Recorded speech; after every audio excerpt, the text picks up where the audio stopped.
Let's cook stir fry tocino. Pork tocino natin yan. Mga ka-hashtag mamita. Para maiba lang, gawan natin ng twist. Ayan, ginisa natin ang ating siling haba, sibuyas, at dahon ng sibuyas. O di wow. Nilagay ang pilalambot na tocino na hinati-hati sa pagigisa. After natin siyang iginisa, nilagyan natin ng gochujang o yung Korean paste baga, pampaanghang konti.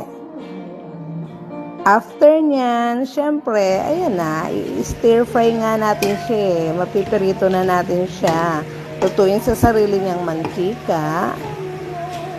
At ayan na, luto na ang ating pork tocino stir fry. Thank you for watching everyone. God bless you all. Bye!